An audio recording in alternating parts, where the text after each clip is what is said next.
All right, everyone. Big news in Ukraine. Welcome back to Bridging the Gap. My name is Alvin. I lean right on most issues, and I'll be representing the Republican side.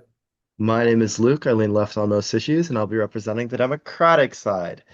Hey guys, so in this video, Alvin and I will be discussing some of the recent updates in the Russo-Ukraine War.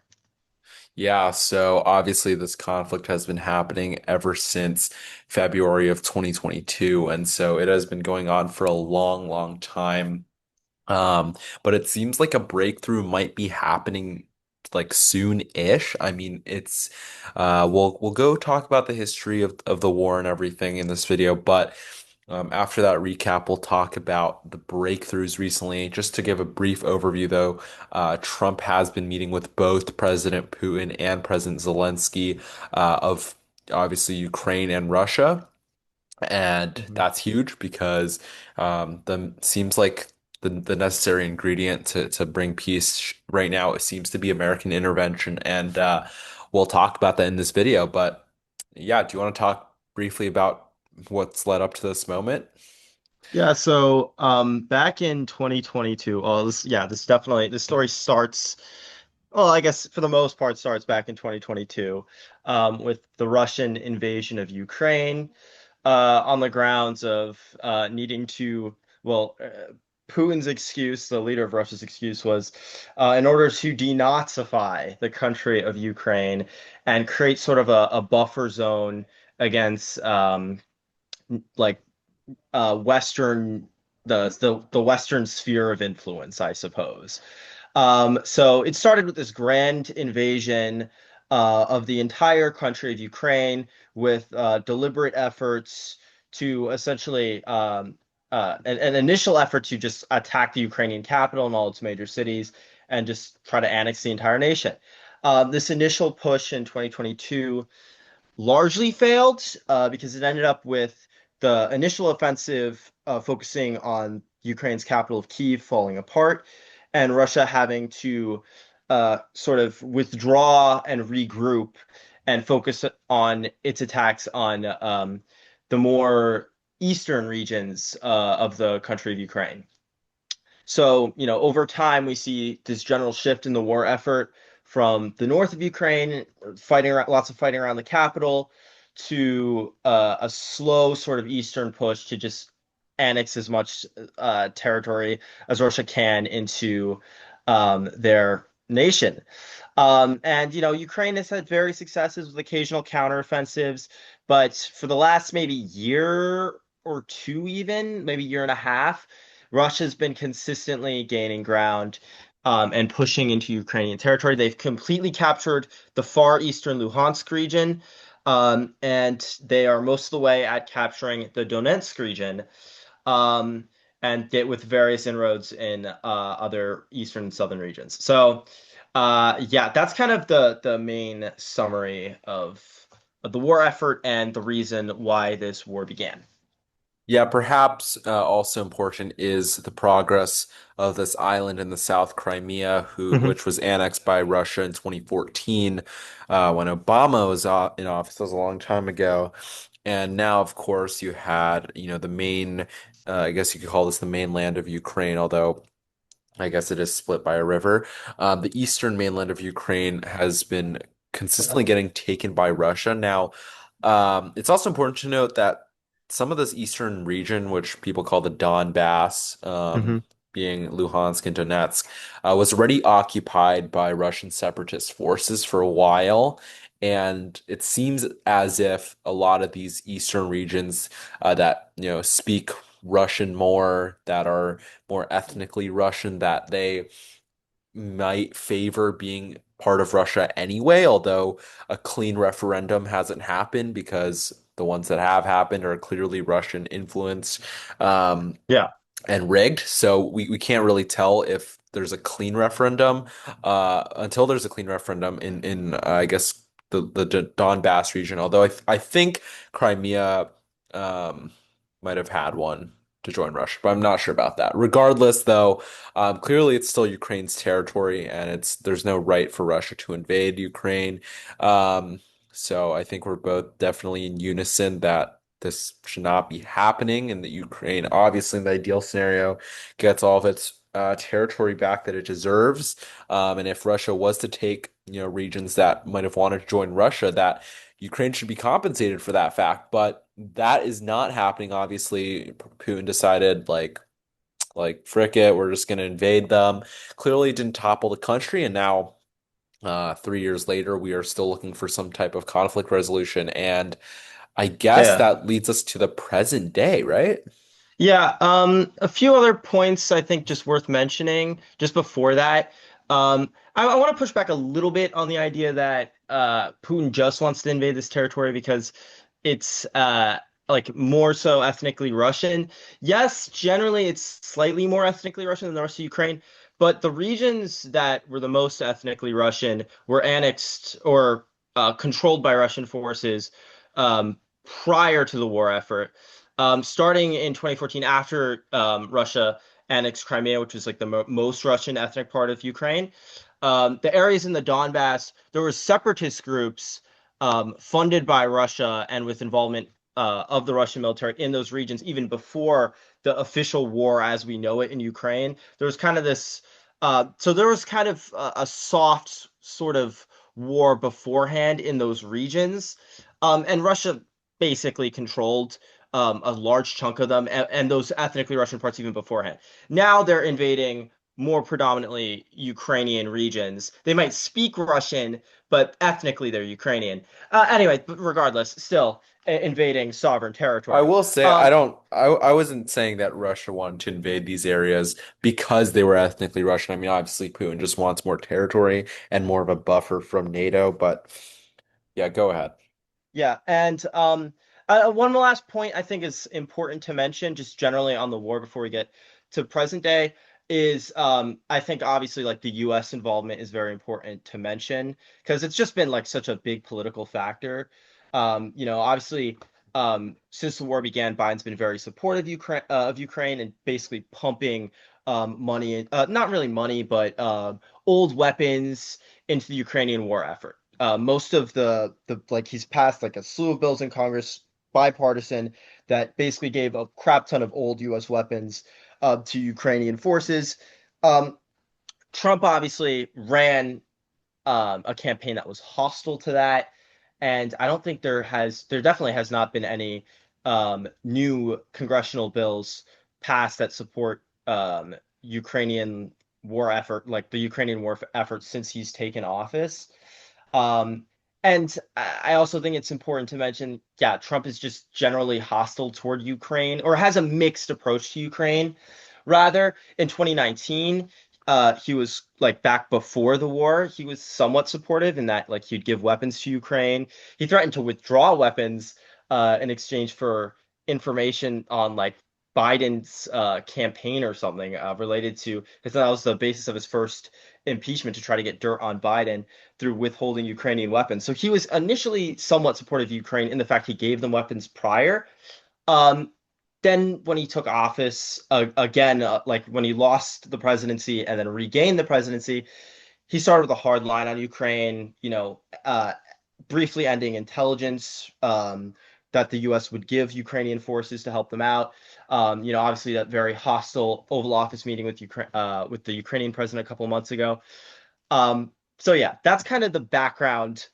It's a lot, but that's the main background leading up to, I'd say, what happened in these last week or two.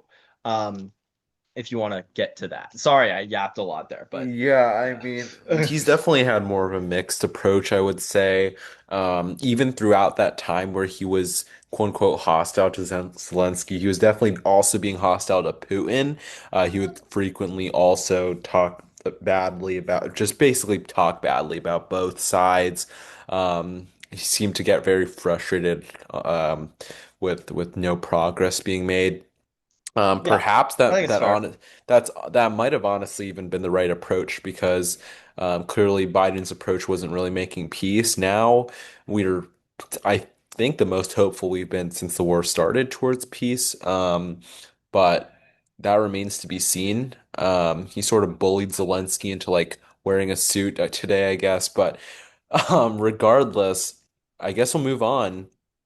Trump getting that summit with Putin last week, which some people saw as a Russian win, being I don't really know why diplomatic like Putin being able to step foot in the West is really such a big win for him. I don't really see symbolism as being that strong relative to like actually making progress towards some sort of peace deal.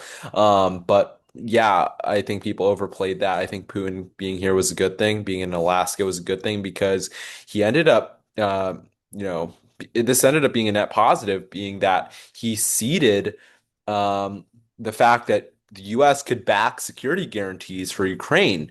At least that's what Steve Witkoff, one of the guys in the room, said. Yes.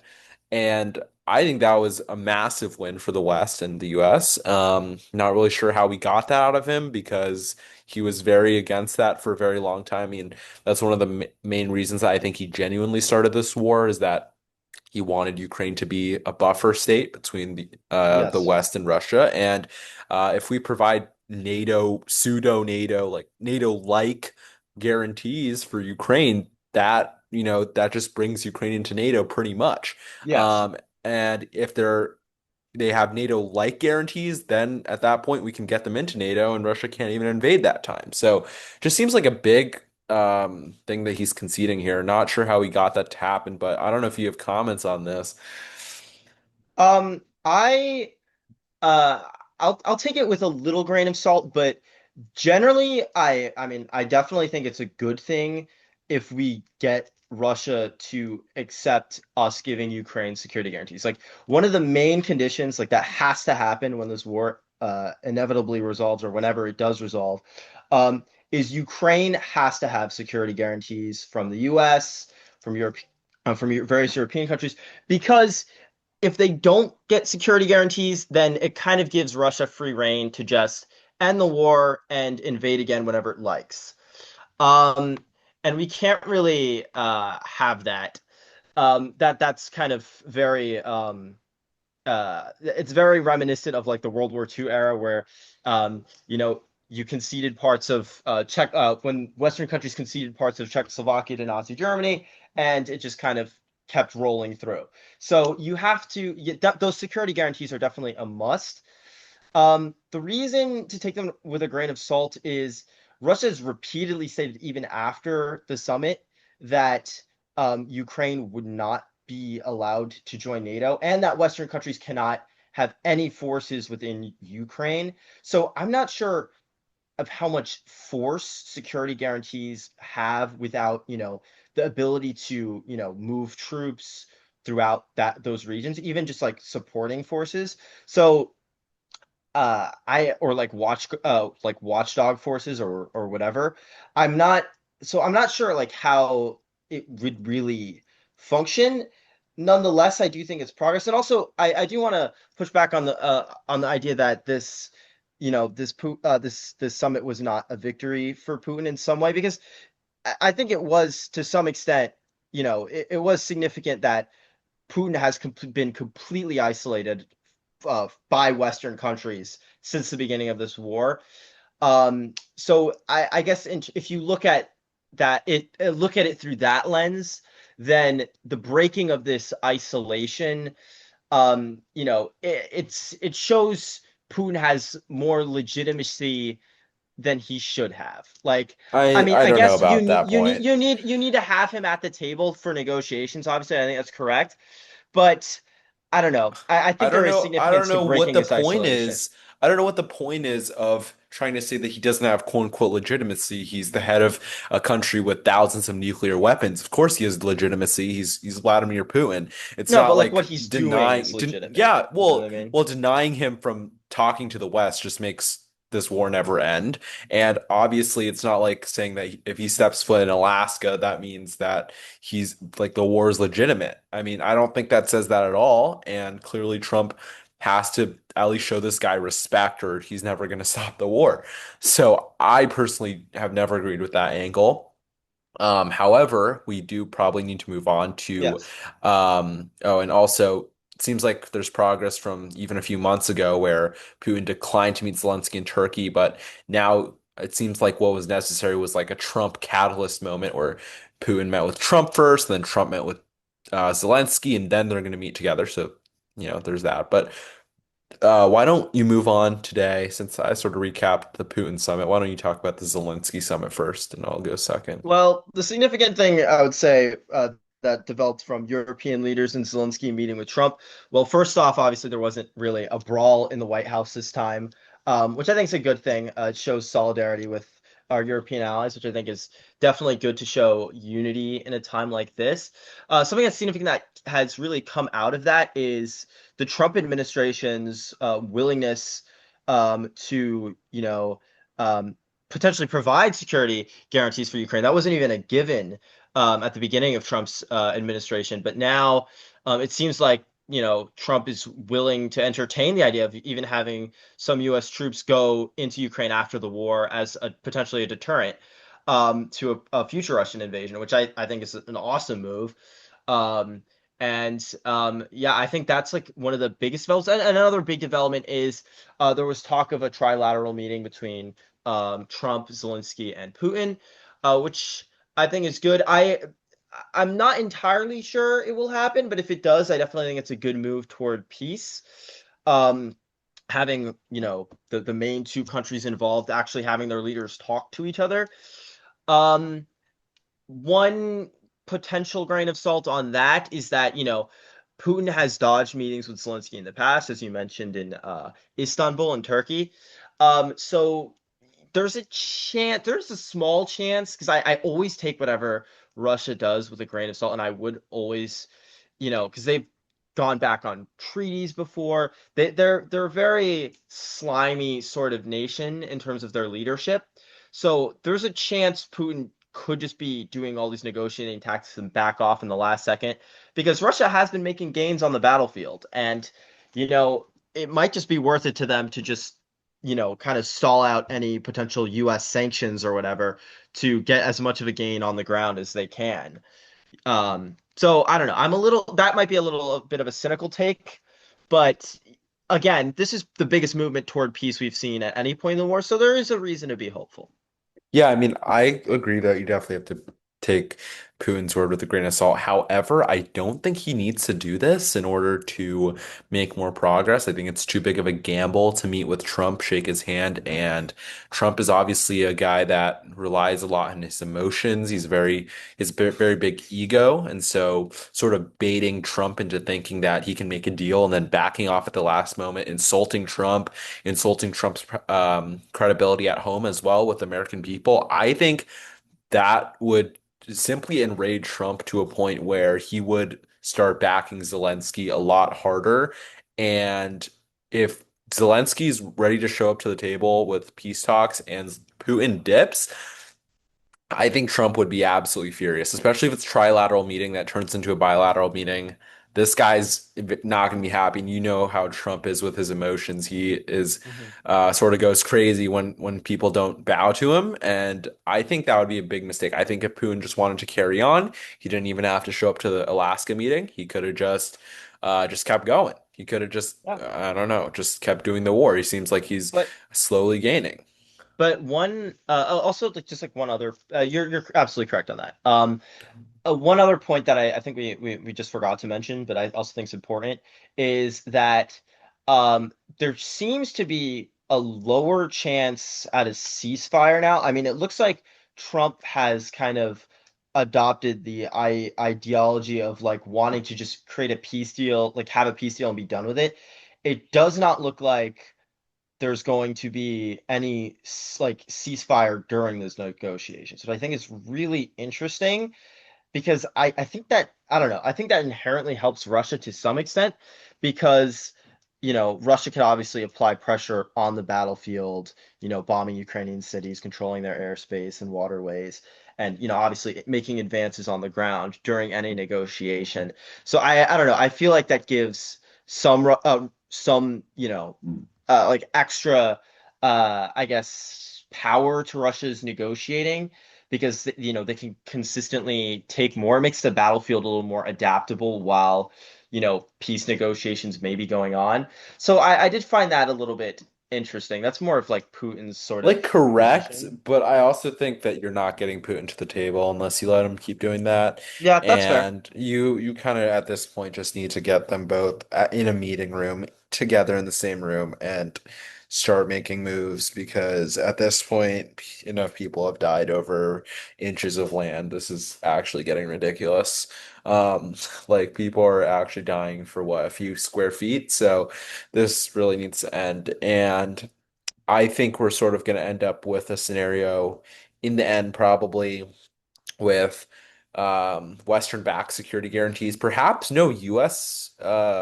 I mean, I don't know for sure if US security guarantees are happening. I obviously hope it does, but it might end up being European security guarantees with US military equipment, Mm.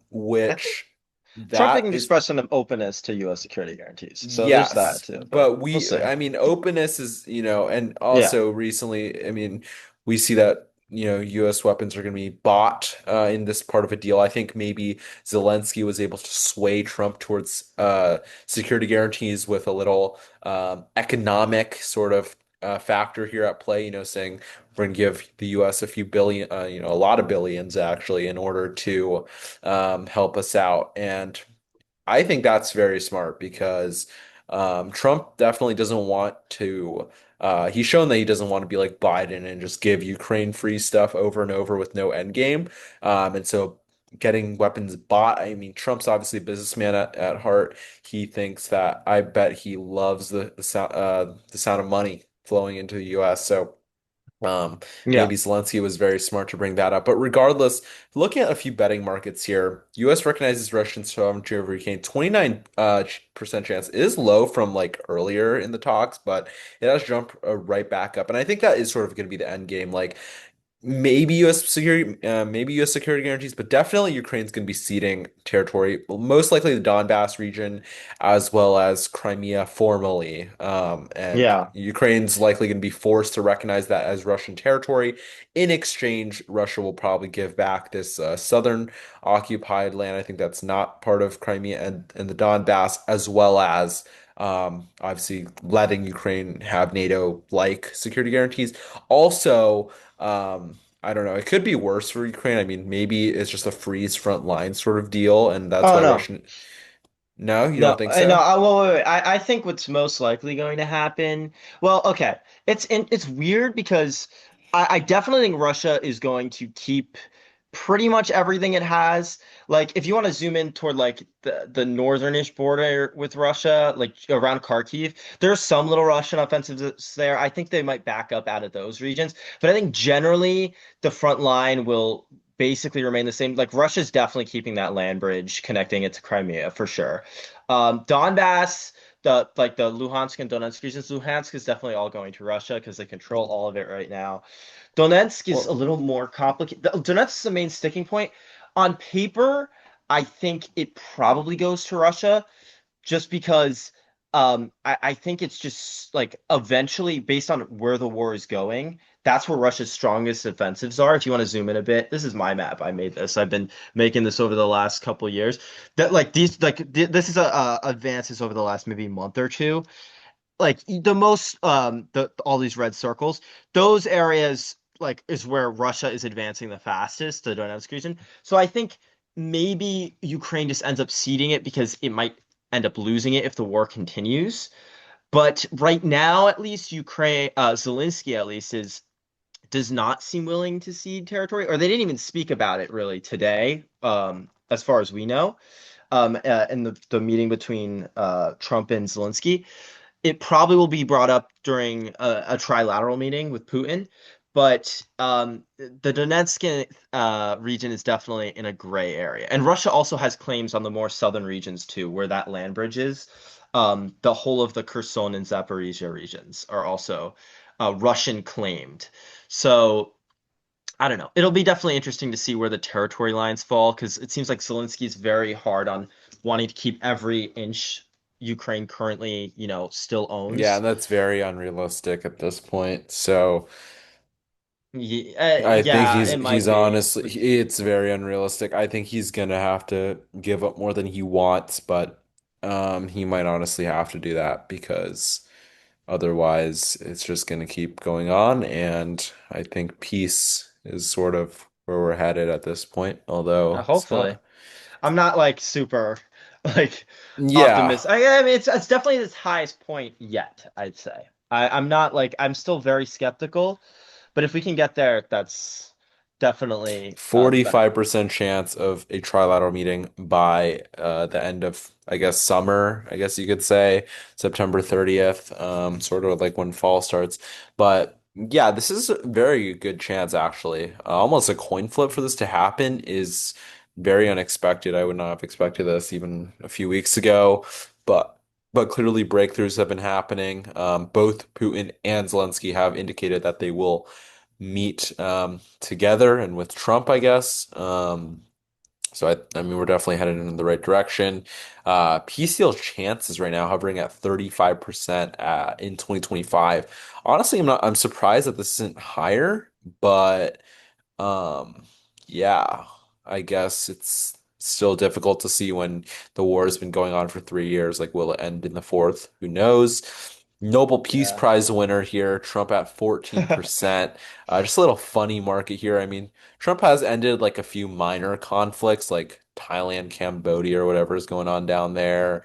But overall, this would probably be the catapult to him winning this prize. And maybe this is part of why Trump wants to get this piece done because I know Potentially. he's always like the Nobel Peace Prize. He's always talked about potentially winning it. Maybe So, he shouldn't have bombed Iran then, but I don't know. well, that honestly that might have helped and the Iran like make things better with Iran and No, but Israel still. actually.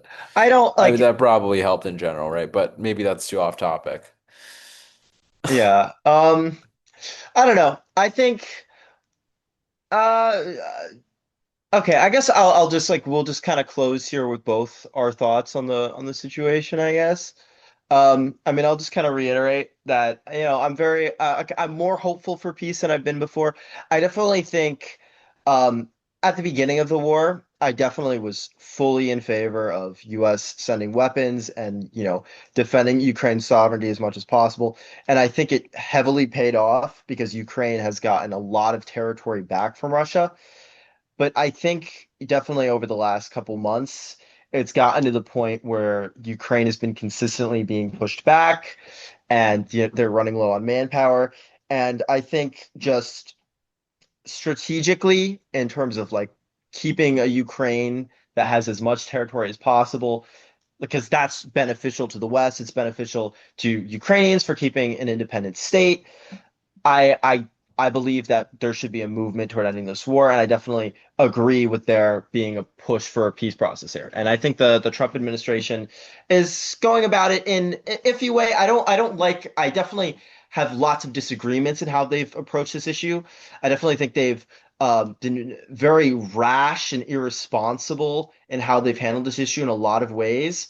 But nonetheless, they've kind of wandered to a spot where it looks like peace might be a possibility. We've managed to get to a spot where there is an opening toward peace.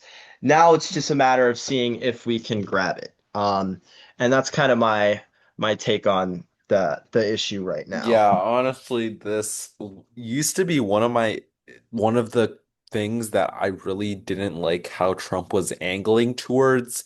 Like the other one mainly being like voter fraud and why he was obviously making false claims about 2020. And this was also one of the things that I really didn't like how Trump was handling in the past.